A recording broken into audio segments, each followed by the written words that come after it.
Bolan. Jadi tujuan kegiatan hari ini untuk memenuhi tugas dari pendidikan guru penggerak Angkatan 11 Kabupaten Malaka pada modul 1.4 tentang budaya positif. Dan tujuan kegiatan hari ini juga semoga lewat diseminasi ini kita semua Bapak Ibu guru yang ada di SMA Negeri Bolan bisa menerapkan praktek-praktek budaya positif di kelas kita masing-masing, di anak-anak kita semua. Nah, sebelum mulai kami akan bagi materi ini menjadi dua termin. Termin yang pertama akan dibawakan oleh Ibu Anas dan termin yang kedua akan dibawakan oleh saya sendiri. Selamat datang, selamat bergabung. Mari kita belajar bersama, saling berkolaborasi, saling mendukung demi mewujudkan disiplin positif di SMA Negeri Bolan. Sebelum kita masuk pada materinya, ada sebuah permainan. Saya minta supaya teman-teman mengepalkan tangannya masing-masing, mengepalkan dengan sekuat-kuatnya, lalu membayangkan bahwa di dalam kepalan tangan ini ada sesuatu yang sangat berharga untuk dipertahankan.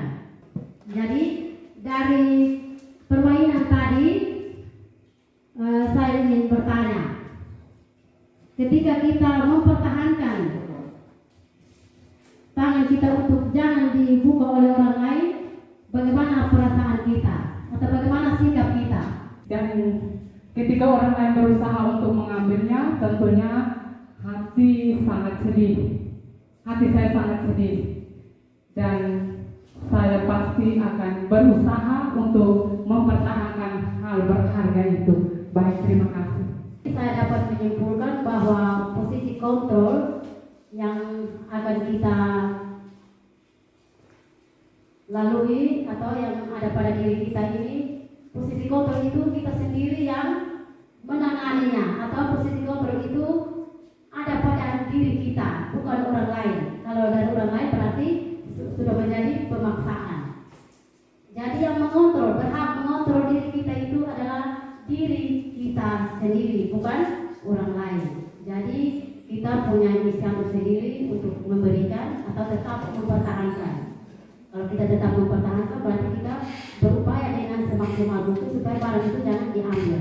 Tapi kalau kita punya keinginan untuk memberikan kepada orang yang membutuhkan, pasti dengan sendirinya kita membuka tangan untuk orang mengambil. Jadi posisi kontrol atau nilai kontrol itu ada pada diri kita sendiri, bukan orang lain.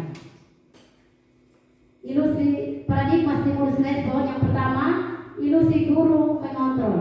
Di sini pada dasarnya kita tidak dapat memaksa murid untuk berbuat sesuatu jika murid tersebut memilih untuk tidak melakukannya, walaupun tampaknya guru sedang mengontrol perilakunya. Hal tersebut terjadi karena murid sedang mengizinkan dirinya dikontrol. Baik teman-teman, untuk pemahaman tentang ilusi guru mengontrol, mungkin ada teman-teman yang bisa memberikan contoh, saya memberikan kesempatan.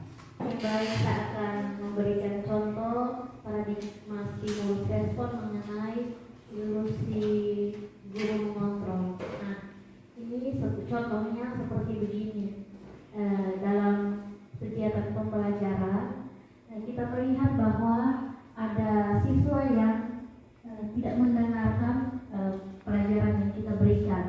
Nah, di situ kita selalu menegur, dia memang akhirnya mengikuti kita. Nah, tetapi yang dia ikuti itu bukan dari dalam dirinya, tetapi dia hanya merasa bahwa perilakunya sedang dikontrol. Seperti itu. Terima kasih. Baik, terima kasih untuk Ibu Indah. Artinya bahwa ilusi guru mengontrol ini di sini siswa dan guru, artinya guru berperan sebagai pengontrol dan siswa itu yang dikontrol. Berarti siswa ini menginginkan dirinya supaya dikontrol oleh orang lain. Lalu yang kedua, ilusi bahwa semua penguatan pasti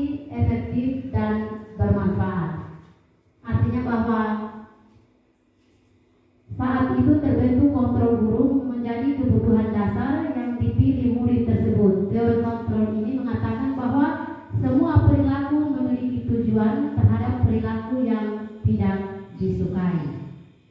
Dari pernyataan ini mungkin ada Bapak Ibu guru yang ingin memberikan contoh, saya persilakan. Ya baik, terima kasih. Saya akan memberikan contoh tentang ilusi bahwa semua penguatan pasti efektif dan bermanfaat. Pada ilusi ini ada hubungannya dengan kebutuhan dasar murid tersebut. Setiap murid itu mempunyai kebutuhan dasar yang ada yang belum terpenuhi. Salah satu contoh seperti ini. Misalnya dalam pembelajaran ada murid yang suka malas-malasan tidur, kemudian sering keluar masuk kelas. Kebanyakan kebiasaan kita selama ini kita langsung menegur, kadang juga kita langsung memberikan hukuman. Yang seharusnya itu kita harus bertanya kepada dia, alasan apa sampai kamu sering malas-malasan selama pembelajaran. Dari situ pasti kita akan mendapatkan bahwa ada kebutuhan tertentu yang dia inginkan untuk terpenuhi. Walaupun tanpa secara langsung dia bilang, ibu mungkin saja ibu saya tadi pagi datang tidak makan, makanya saya kayak tidak nyaman mengikuti pelajaran. Mungkin juga dia bisa berikan alasan, ibu tadi malam saya tidurnya telat sehingga saya masih mengantuk. Itu salah satu contoh sederhana bahwa teori kontrol mengatakan bahwa semua perilaku memiliki tujuan terhadap perilaku yang tidak disukai. Terima kasih. Yang berikut, ilusi bahwa titik dan membuat orang merasa bersalah dapat menguatkan karakter. Bagaimana pemikiran kita tentang siswa yang sudah melakukan rasa bersalah, melakukan kesalahan, dan bagaimana cara kita menguatkan karakternya. Untuk pemahaman ini, mungkin ada teman-teman yang ingin memberikan contoh, saya persilakan. Ibu Iren. Baik, terima kasih. Mungkin saya mencoba untuk memberikan contoh tentang ilusi bahwa titik dan membuat orang merasa bersalah dapat menguatkan karakter. Misalnya saya mengambil contoh dalam kegiatan belajar mengajar, ada siswa yang tidak mengerjakan tugas, maka kita memberikan teguran atau juga bisa berupa motivasi. Misalnya kita mengatakan bahwa anak, engkau harus rajin belajar, mengerjakan tugas yang diberikan oleh Bapak Ibu guru, karena kalian punya orang tua di rumah mengharapkan keberhasilan.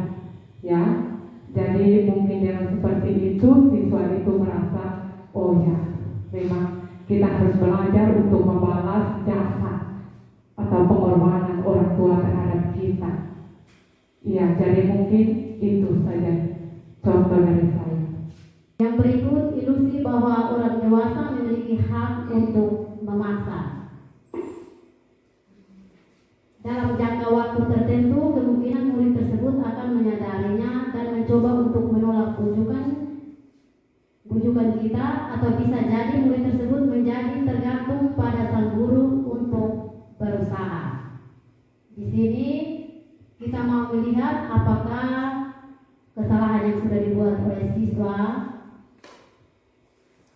kita mengatasinya dengan bujukan supaya kesalahan itu atau siswa itu mau berubah, atau kehidupannya terasa bersalah itu tergantung pada guru.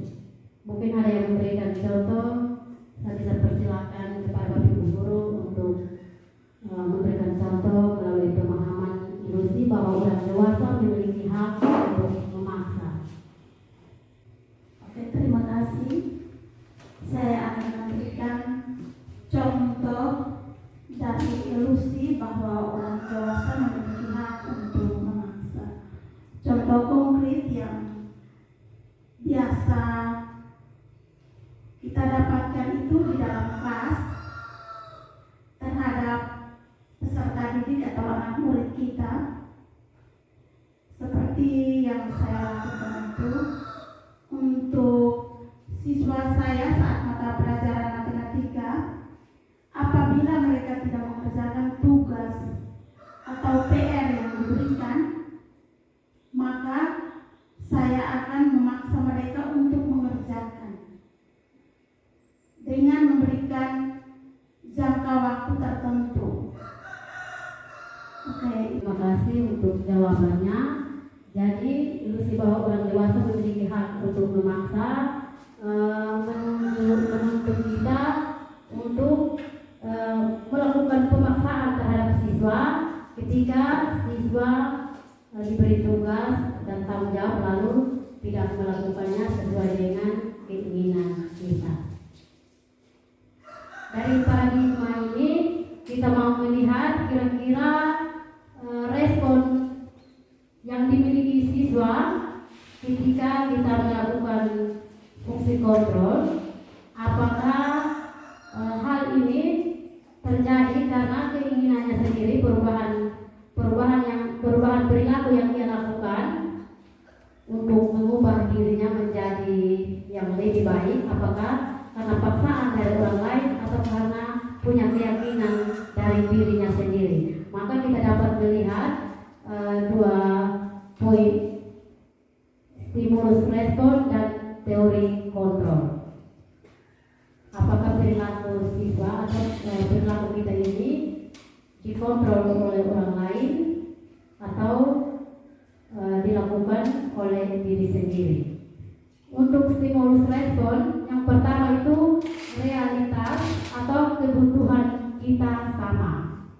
Pemikiran kita dari stimulus respon, pemikiran kita bahwa kita semua sebagai manusia tentu memiliki kebutuhan yang sama, kebutuhan untuk makan, minum, pakaian. Itu tentu kita berpikirnya bahwa kita memiliki hal yang sama, memiliki kebutuhan yang sama. Realitanya seperti itu. Tetapi pada teori kontrol kembali ke diri kita sendiri bahwa kebutuhan kita itu berbeda. Misalnya meskipun kebutuhan akan makanan, belum tentu apa yang dimakan oleh orang lain kita juga makannya seperti itu. Ya, itu untuk teori kontrol. Jadi kita punya keyakinan sendiri bahwa apa yang dilakukan oleh orang lain belum tentu sama dengan kita, karena kita punya keyakinan sendiri untuk mengontrol diri. Yang kedua, semua orang pada stimulus respon, semua orang melihat hal yang sama. Sedangkan pada teori kontrol setiap orang memiliki gambaran yang berbeda. Misalnya pada perilaku siswa. Saya kasih contoh pada perilaku siswa. Ketika kita mengklaim bahwa siswa tersebut memiliki perilaku yang tidak baik seperti itu menurut penilaian kita setiap orang. Karena siswa tersebut kelihatannya atau punya perilaku nakal, pasti kita beranggapan bahwa itu dia nakal. Tetapi dari setiap orang pasti punya penilaiannya tersendiri. Dia nakal karena apa? Pasti dia punya penilaian terhadap siswa yang memiliki karakter atau perilaku yang nakal. Karena tidak semua pemahaman kita terhadap kenakalan dari siswa tersebut tidak semuanya sama. Yang berikut, untuk stimulus respon, kita mencoba mengubah orang agar berpandangan sama dengan kita. Lalu teori kontrolnya kita berusaha memahami pandangan orang lain tentang dunia. Ya, untuk stimulus respon ini pasti kita semua berpikir bahwa memiliki pandangan yang sama dengan kita, mencoba mengubah orang lain agar berpandangan sama dengan kita. Hal ini biasa kita lakukan. Ketika kita mau melakukan sesuatu, kita menginginkan supaya orang lain itu juga harus mengikuti apa yang kita mau. Ya, itu dari stimulus respon. Lalu teori kontrolnya bahwa kita berusaha memahami pandangan orang lain tentang kita. Tidak semuanya keinginan kita itu kita paksakan kepada orang lain, karena mereka punya pemahaman yang berbeda. Kita suka matematika, belum Jadi yang berikut stimulus respon, perilaku buruk dilihat sebagai suatu kesalahan. Ya, biasanya kita sering melihat perilaku buruk itu bagian dari kesalahan yang dibuat oleh orang lain. Namun pada teori kontrol semua perilaku memiliki tujuan. Artinya tidak semua kesalahan-kesalahan itu memiliki keburukannya. Tentu ada alasannya kenapa masalah atau keburukan itu bisa punya tujuan tertentu. Saya kasih contoh, misalnya ada seorang ibu yang mencuri susu di supermarket. Ketika kita melihat bahwa mencuri itu adalah hal yang buruk, ternyata dalam dirinya sendiri di teori kontrol itu bahwa apa yang dilakukannya itu punya tujuan. Mungkin karena anaknya sedang kehabisan susu dan ibu tersebut tidak memiliki uang pada saat itu. Ya, jadi dari sini kita melihat bahwa perilaku buruk itu tidak selamanya adalah sebuah kesalahan. Yang berikut di stimulus respon, orang lain bisa mengontrol saya. Teori kontrolnya semua perilaku, hanya Anda yang bisa mengontrol diri Anda. Ya, di sini di stimulus respon kita beranggapan bahwa orang lain bisa mengontrol diri kita, tetapi pada teori kontrol kembali kepada keyakinan kita bahwa hanya kita sendiri yang dapat mengontrol diri sendiri. Seperti tadi permainan, ya, tergantung kita mau mempertahankan itu atau kita mau melepaskan, tergantung diri kita. Jadi kita sendiri yang bisa mengontrol diri.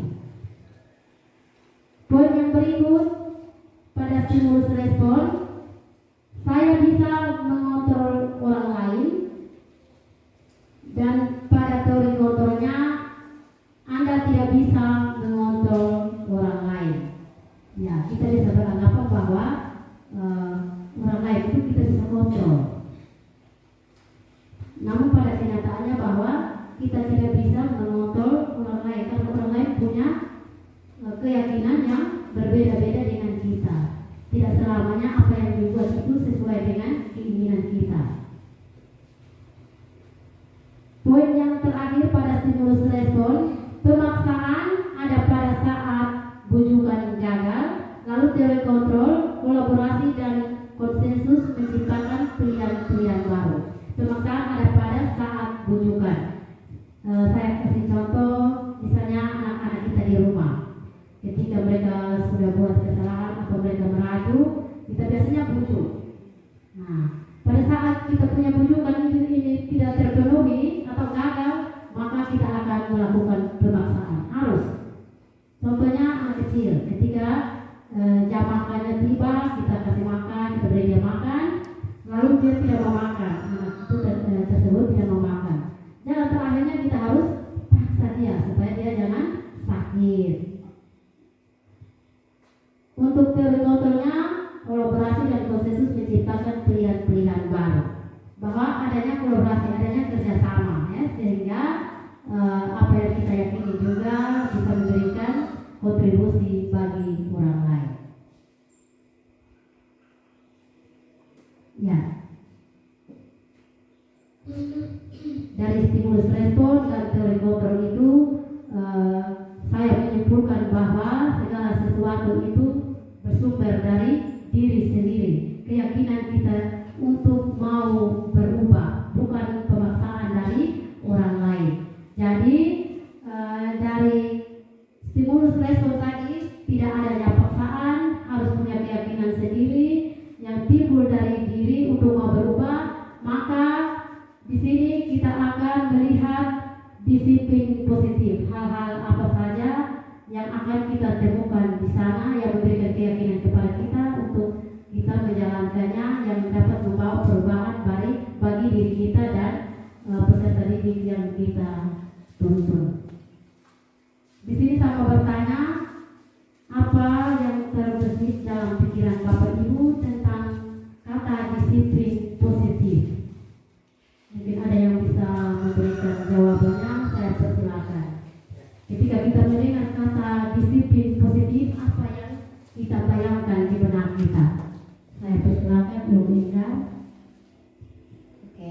dalam benak saya kata disiplin positif itu banyak ya, pengertiannya banyak. Kemudian contohnya misalnya di sekolah kita adalah tata tertib salah satunya.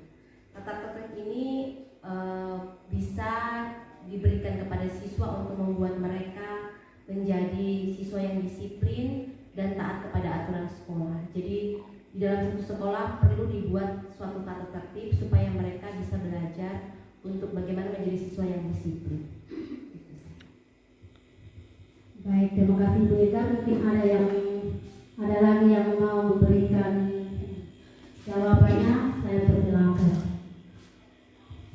Oke, baik. Jadi mungkin menurut saya disiplin positif itu adalah pendekatan untuk menerapkan disiplin dari dalam diri anak tanpa hukuman dan hadiah. Jadi artinya disiplin positif itu kita menerapkan sesuatu yang baik dari dalam diri anak tanpa kita memberikan hukuman ataupun hadiah. Mungkin dari saya cukup sekian. Terima kasih untuk Ibu Irene atas jawabannya. Mungkin masih ada lagi yang mau menjawab, saya persilakan. Ya, Ibu Pak. Terima kasih atas kesempatan yang diberikan.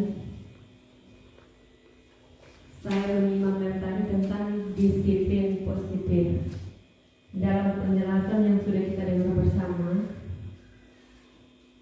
bagaimana stimulus dan kontrol. Caranya bagaimana ketika anak-anak peserta didik kita, walaupun mereka membuat kesalahan, artinya kita tidak boleh langsung menyalahkan, tetapi kita harus memberi respon dengan cara yang terbaik agar dia mengerti dan sadar apa yang saya lakukan adalah tidak baik. Terima kasih. Terima kasih untuk Ibu Fat yang sudah menjawabnya. Baik, disiplin positif dalam budaya kita, makna kata disiplin dimaknai sebagai sesuatu yang dilakukan seseorang pada orang lain untuk mendapatkan kepatuhan, sehingga kita cenderung menghubungkan kata disiplin dengan ketidaknyamanan. Yang sering terjadi bahwa kata disiplin itu biasanya kita bayangkan bahwa itu adalah sebuah hukuman yang kita terapkan untuk siswa, sehingga siswa dapat melakukan atau mengikuti perintah atau disiplin yang sudah kita buat. Namun sebagai pendidik, tujuan kita adalah menciptakan anak-anak yang memiliki disiplin diri, sehingga mereka bisa berperilaku dengan mengacu pada nilai-nilai kebajikan universal dan memiliki motivasi intrinsik bukan ekspresif. Jadi di sini peraturan-peraturan yang kita buat itu yang mau dijalankan oleh siswa sesungguhnya bukan suatu hukuman, tetapi harus bersumber dari diri sendiri. Di sini siswa melakukan atau mengikuti disiplin itu karena dia mau menaati peraturan yang dibuat. Yang berikut, disiplin positif merupakan salah satu cara penerapan disiplin yang bertujuan untuk menumbuhkan kesadaran serta memberdayakan anak untuk melakukan sesuatu tanpa sogokan, ancaman maupun hukuman. Dari disiplin positif, maka motivasi apa yang tertanam dalam diri kita untuk menjalankan disiplin positif tersebut? Saya kasih contoh. Motivasi itu sendiri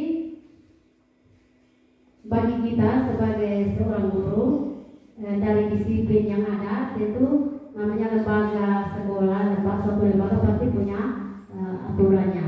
Misalnya jam 7.30 kita harus sudah memulai pelajaran. Dari apakah motivasi kita sebagai seorang guru ketika pagi hari kita datang ke sekolah karena untuk menghindari ketidaknyamanan dan hukuman, atau mau mendapatkan imbalan atau penghargaan dari orang lain, atau mau mendapatkan atau mau menghargai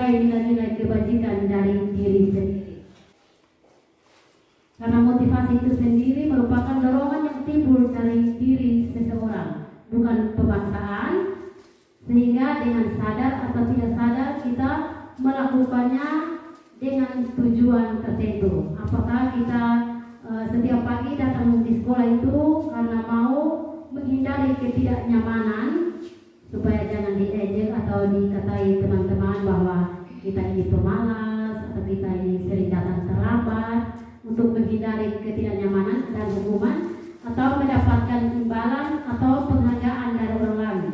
Kita pagi-pagi sudah ada di sekolah, apakah kita mau mendapatkan pujian dari pimpinan sekolah atau teman-teman bahwa kita ini adalah guru yang berkualitas atau guru yang disiplin, atau dengan setiap pagi kita datang ke sekolah tepat waktu ini kita mau menghargai nilai-nilai kebajikan diri sendiri. Baik, dari pengalaman tadi kita mau melihat bahwa ketika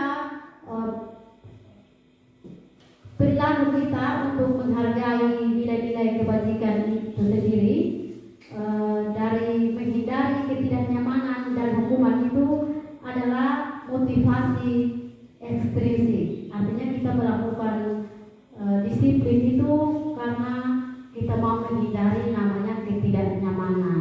Kalau kita terlambat, pasti kita memiliki perasaan malu dengan teman-teman guru yang lain.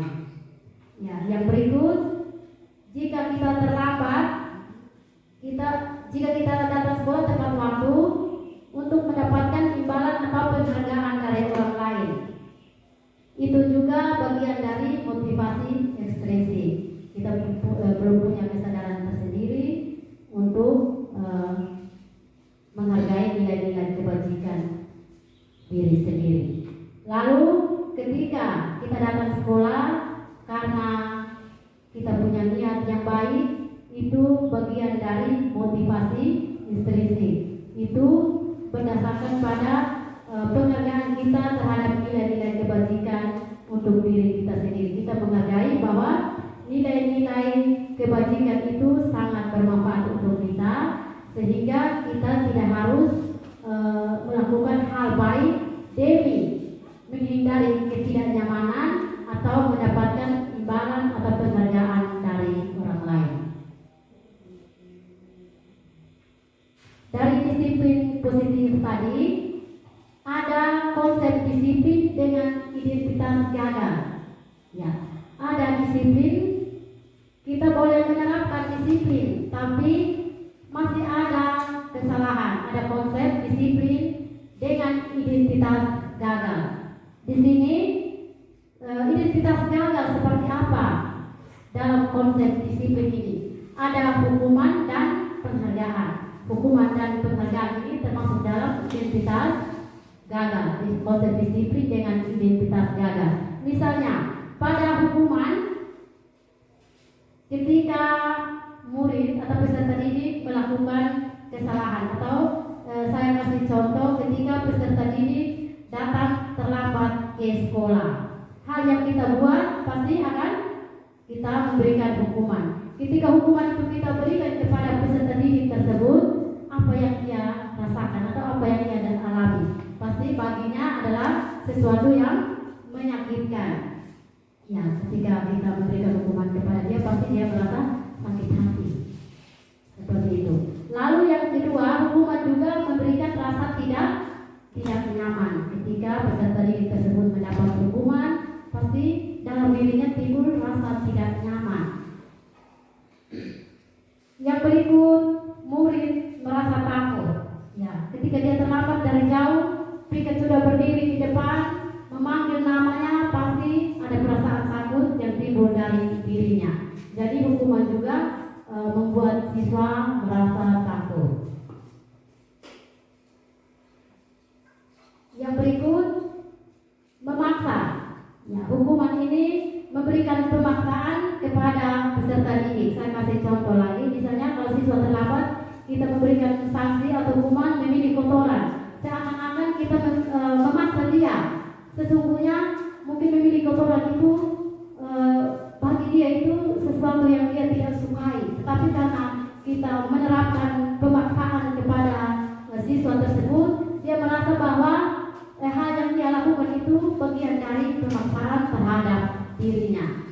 Yang berikut, murid menyembunyikan kesalahan.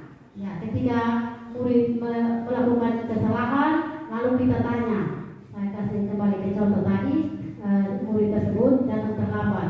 Lalu kita tanya, pasti ada sesuatu yang dia sembunyikan. Ada sesuatu alasan yang dia sembunyikan dari pertanyaan-pertanyaan kita. Kenapa sampai kamu terlambat? Ada hal yang sedang dia sembunyikan. Misalnya mungkin di rumah orang tuanya sedang sakit, ya, di rumah orang tuanya sedang sakit, lalu dia masih jaga atau masih membuat makanan dan sebagainya, lalu dia datang sekolah dengan terlambat. Pasti ada hal yang dia sembunyikan dan dia tidak mau menyampaikannya secara langsung seperti itu. Karena adanya hukuman bisa membuat siswa tersebut menyembunyikan kesalahannya. Yang berikut, hukuman juga membuat murid menjadi rendah diri. Ketika kesalahan itu dibuat oleh murid, lalu kita berikan hukuman, murid tersebut pasti akan merasa dirinya menjadi rendah, merasa malu dengan teman-teman yang lain. Lalu penghargaan. Ketika penghargaan ini kita berikan, itu menumbuhkan ketidakefektifan terhadap peserta didik. Misalnya ketika dalam ruang kelas saat ada tugas, ada siswa yang berhasil menjawab pertanyaan, lalu kita memberikan penghargaan berupa hadiah. Itu sesungguhnya itu disiplin yang mengalami kegagalan. Sesungguhnya tidak boleh. Lalu penghargaan juga dapat merusak hubungan atau sifat iri. Ketika ada siswa yang mengalami keberhasilan, lalu kita memberikan penghargaan, terjadi rasa iri hati di antara teman-temannya. Yang berikut, mematikan kreativitas. Ketika siswa melakukan sesuatu yang membanggakan guru dan guru memberikan penghargaan, akan mematikan kreativitas murid siswa itu tersendiri. Lalu yang berikut, menghukum dengan sistem ranking, dan yang terakhir, merampas hak menghargai dirinya. Konsep disiplin dengan identitas gagal. Setelah hukuman dan penghargaan tersebut, apa konsekuensinya? Apa konsekuensinya jika disiplin itu mengalami kegagalan? Konsekuensinya bahwa ada penguatan jangka pendek. Ketika siswa berbuat salah, lalu kita menghukum, pasti dia tidak akan berubah. Karena dia merasa bahwa ketika dia bersalah, pasti disampah atau pasti diberikan sanksi seperti ini. Jadi tidak ada efek jerah atau rasa bersalah untuk dirinya. Yang berikut, perlu monitoring yang berkelanjutan. Ada stimulus respon antara guru dan siswa, lalu murid menghormati peraturan.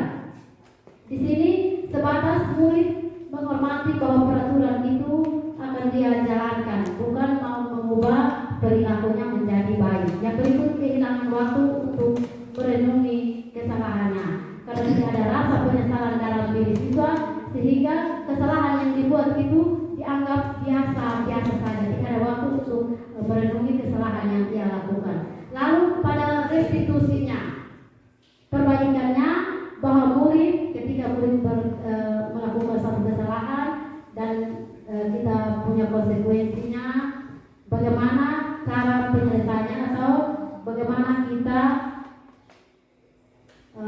membuat restitusi terhadap rasa bersalah itu. Murid akan bertanggung jawab untuk perilakunya. Yang berikut, fokus pada pemecahan masalah jangka panjang. Ketika siswa sudah melakukan kesalahan, pasti ada solusi yang ketika dia sudah merubah sikap yang tidak baik menuju hal yang baik, pasti dia akan punya rasa bersalah, dan hal ini solusinya akan mengalami jangka panjang karena rasa bersalah itu terus diingat dan akan memperbaiki rasa bersalah itu. Yang berikut, murid menghormati dirinya dan orang lain. Dari rasa bersalah itu dia punya keinginan bahwa dirinya ini berkualitas, dan dia juga memiliki rasa untuk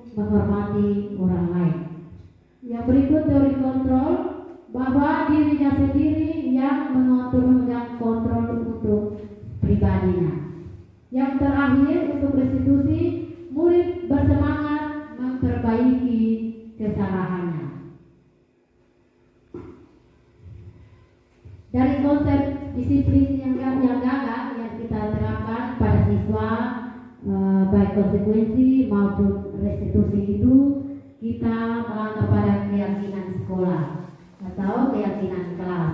Apa saja yang kita buat bersama siswa untuk memberikan keyakinan bahwa disiplin positif yang diterapkan di sekolah atau diterapkan di kelas oleh Bapak Ibu guru membawa dampak perubahan bagi dirinya untuk dijalankan atau tidak. Mengapa keyakinan kelas tidak peraturan kelas saja? Ada perbedaan antara keyakinan dan peraturan. Mungkin ada yang bisa menjawab antara keyakinan dan peraturan. Mengapa bukan peraturan saja tetapi harus keyakinan? Mungkin ada yang bisa menjawab, saya persilakan. Baik, terima kasih. Mengapa keyakinan kelas, tidak peraturan kelas saja? Kalau peraturan kelas itu bersifat paten, ya, tetap. Itu aturan yang sudah dibuat dan itu harus dilaksanakan, tidak bisa tidak oleh guru. Kalau keyakinan kelas itu dari guru dan murid. Jadi guru dan murid bersepakat, berembuk untuk melakukan suatu semacam keyakinan atau suatu kesepakatan kelas. Lalu dari kesepakatan kelas itu mereka percaya, mereka yakini bahwa kesepakatan yang guru dan murid lakukan itu mereka akan menjalankannya dengan baik, dan mereka yakini apa yang mereka lakukan, mereka sepakati itu akan mereka jalankan dengan baik dari hati. Mungkin perbedaannya seperti itu. Baik, terima kasih atas jawaban dari Bu Iren. Jadi keyakinan dan peraturan itu memiliki arti yang berbeda. Keyakinan itu atas kesepakatan bersama dengan orang lain, lalu dijalankan secara bersama, sedangkan peraturan itu hanya dibuat sepihak dan dijalankan oleh orang lain.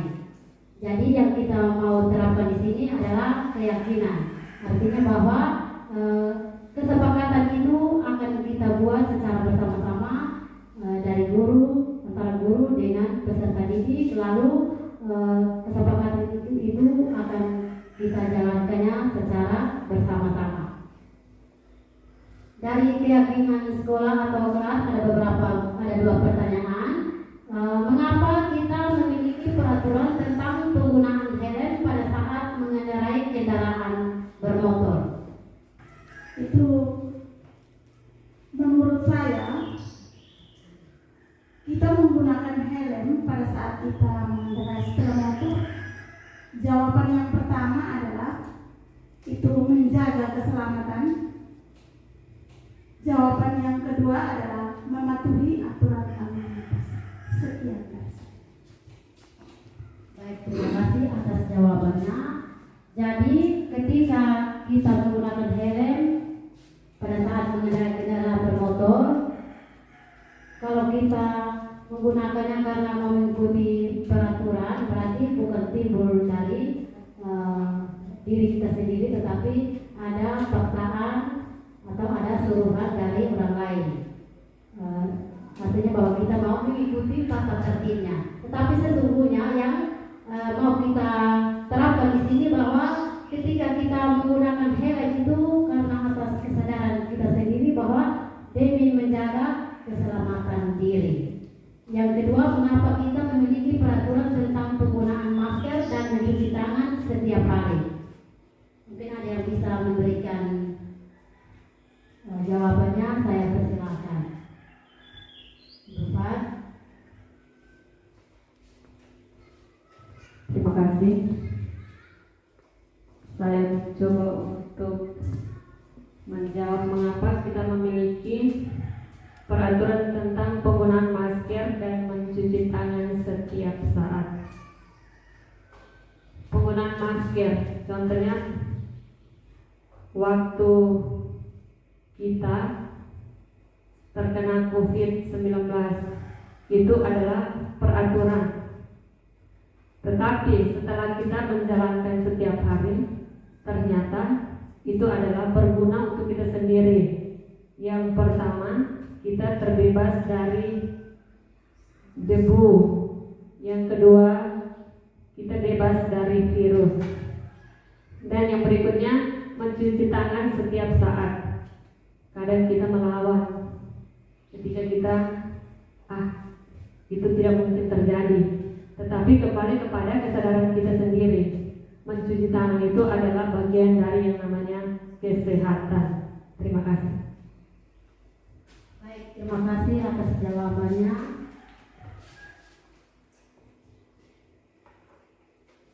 Dari pertanyaan-pertanyaan tersebut dan kita sudah menjawab, akan mengantar kita pada keyakinan sekolah atau keyakinan kelas yang akan kita terapkan kepada peserta didik kita. Jadi di sini keyakinan sekolah atau keyakinan kelas itu hal pertama itu yaitu bahwa guru berperan dalam mewujudkan terbentuknya keyakinan sekolah atau kelas dengan adanya kesepakatan antara guru dan murid.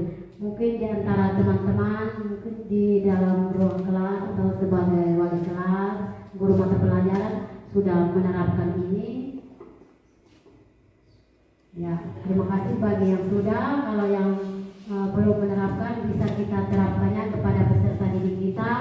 Beberapa keyakinan sekolah atau keyakinan kelas untuk kita jalankan bersama dengan peserta didik sehingga tidak menimbulkan hal-hal yang kita tidak inginkan.